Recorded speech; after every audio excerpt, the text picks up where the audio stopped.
Hallo, Deutsch von 0 auf 100. Matthias Kemper. Heute beantworte ich wieder eine eurer Fragen, und zwar zum Thema 관계문. 일단 많은 학생이 이론 이야기 때문에 많이 고생하죠. 독일어는 문장이 길고 커마가 있고 블라블라블라 블라블라블라 블라블라블라. 네, 이 연결도 복잡하고 어디부터 봐야 돼? 어떻게 이 여러 가지 절을 연결할 수 있는지 해석하는 방법이 원어민한테도 쉽지는 않아요.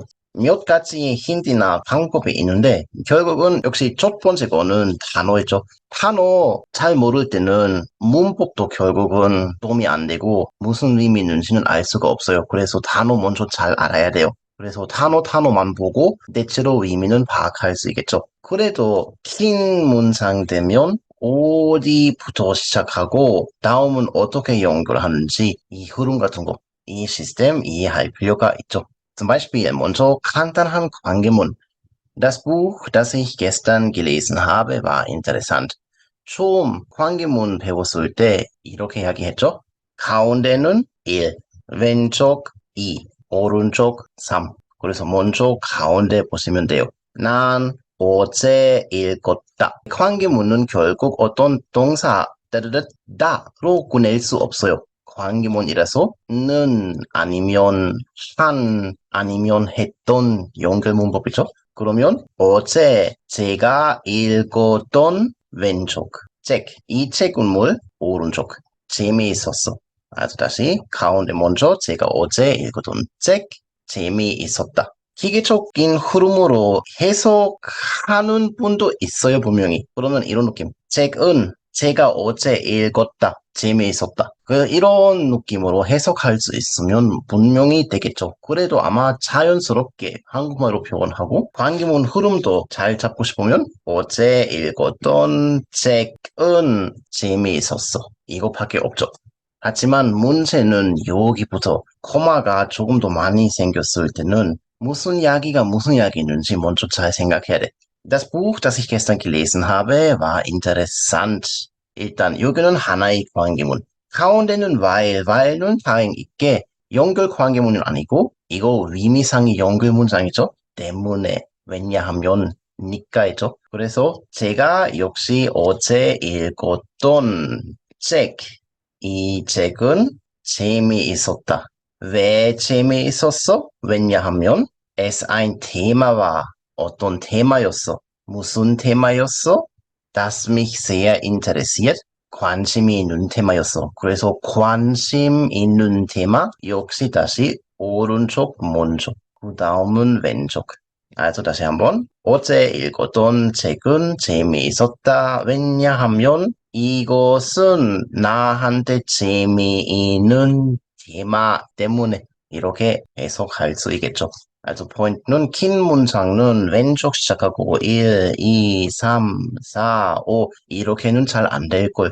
다시 한번 가운데 먼저 왼쪽 가시고 오른쪽 잠하고 while 뚱뚱뚱 문법 표현 있으면 이런 문법 표현의 의미에 따라가면 돼. 왜냐하면 하지만 그래도 등등. 다시 관계문가 있으면 바로 여기 가지 말고 일단 오른쪽 가세요. 나한테 재미있는 테마 역시 다시 왼쪽으로.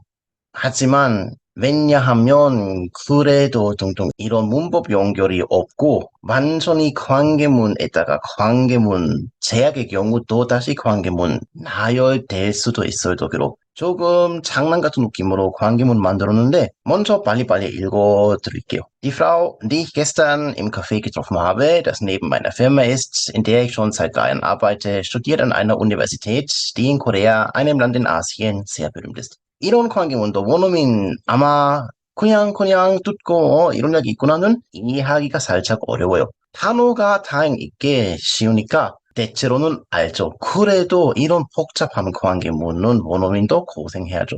그러면 일단 무슨 이야기가 중요해? 무슨 이야기가 없어도 돼. 물론 이 판단해야 돼. 그래서 die Frau로 시작하니까 여자 이야기가 중요하죠. 여기 단어만 잘 알고 있다면 여자는 어떤 대학교에서 공부하고 있어요. 게다가 이 대학교가 유명하다. 이 정보만 잡을 수 있으면 나머지는 이해해도 안 해도는 큰 문제는 없어요. 그래도 문법 하나씩 보시면 역시 관계문이라서 첫 번째 관계문 가운데 시작해보자. Also, 나는 어제 커피숍에서, 인카페, 커피숍에서 만났던 여성, 이렇게. 이 여성은 대학교에서 공부하고 대학교는 유명하다. 하지만 또 다시 관계문이 있기 때문에 이렇게 가볍게 잠잠은 못해요. also 다시 한번. 어제 어떤 커피숍에서 여자 한 명 만났다. 아직 여기 가지 마세요. 왜냐하면 여기 보시면 카페에 관한 설명이 나오니까. 이 카페에 관한 설명 다시 여기 먼저 보고 Das neben meiner Firma ist. 내 회사 옆에 있는. 자, 그러면 해석하는 흐름은 이렇게 될 것 같아요. 내 회사 옆에 있는 커피숍에서 난 어제 어떤 여자 만났어요. 일단 여기까지만 하면. 내 회사 옆에 있는 커피숍에서 어제 난 어떤 여자 만났어요. 그러면 ich schon seit 3 Jahren arbeite. 이 부분이 회사에 관한 설명. 그래서 이 시작한 지 이미 3년이 됐어. 이 회사 옆에 커피숍이 있어. 이 커피숍에서 어제 여자 만났어. 역시 오른쪽 이야기가 먼저. 이미 3년 동안 일하고 있는 회사 옆에 있는 커피숍에서 나는 어제 여자 한 명 만났어요. 근데 이 여자는 어떤 대학교에서 공부하고 있어요? 무슨 대학교? 한국에서 유명한 대학교에서. 네, 여기는 바보 같은 느낌이 있지만 한국에 관한 설명 또 나왔어. Einem Land in Asien. 그러면 아시아에 있는 나라인 한국에서 이 대학교가 유명해. 무리하게 제일 오른쪽 이야기 먼저 해석해 보시면 아시아에 있는 나라인 한국에서 유명한 대학교에서 공부하는 여자 제가 이미 3년 동안 일하는 회사 옆에 있는 커피숍에서 만났어요. 이해가 돼? 잘 모르겠지만 아마 머리가 여기서 폭발하죠. 그래도 이런 문장이 일단 가능해요. 특히 대학교 가시면 논문이나 아니면 진짜 그 문학이나 철학이나 진짜 미친 정도로 복잡한 긴 관계문 언젠가는 보일 수는 있어요. 그래도 일상생활에서는 이런 많은 정보 한 문장 안에 사람이 안 하죠, 그죠? 난 어제 커피숍에서 어떤 여자 만났어. 근데 이 커피숍은 내 회사 옆에 있었어. 아, 근데 이 회사 나는 3년 동안 일해왔어. 근데 이 여자는 대학생인데 한국에 있는 대학교에 다니고 있어요. 근데 한국은 어디야? 아, 한국은 아시아에 있다. 아, 근데 이 대학교는 유명해. 그래서 하나씩 하나씩 자르면서 이야기하면 딱 좋죠. 다음은 관계문이 코마의 위치에 따라 다음은 관계문이 코마의 위치. 이것도 조금 봐야 하죠. 원어민한테 어려운 파탄 또 괜찮은 파탄 두 개 있죠. 첫 번째 문장 한번 봅시다. Schüler, die mit einem Lehrer, der selbst viele Sprachen sprechen kann, lernen, können von den Erfahrungen viel profitieren, die der Lehrer selbst gemacht hat. 이 문장이 조금 이해하기가 어려워요. 왜냐하면 코마, 이 위치 잘 보세요. 동사 lernen가 어디 있는지 이거 체크하세요. 한편 두 번째 문장이 훨씬 더 착해 느낌이. Schüler, die mit einem Lehrer lernen, der selbst viele Sprachen sprechen kann, können von den Erfahrungen, die der Lehrer selbst gemacht hat, viel profitieren. 이거 그냥 들어온다. 머리에. 관계문이 기본적으로 어떤 명사에 관한 설명 때문에 명사 다음에 바로 코마 찍고 der, die das 연결 놓고 온 관계문 코마 블라블라블라 하죠. Das Buch, das ich gekauft habe, war interessant. Das Auto, das ich gekauft habe, war teuer처럼.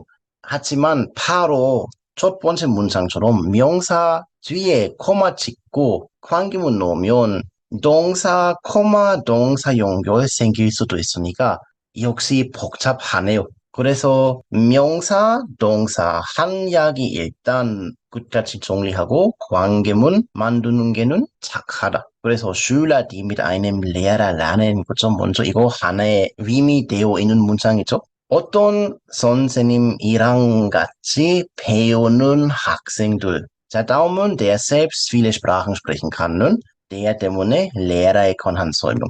그래서 다시 아까처럼 가운데 먼저 보고 그러면 스스로 많은 언어 말할 수 있는 선생님이랑 배우고 있는 학생.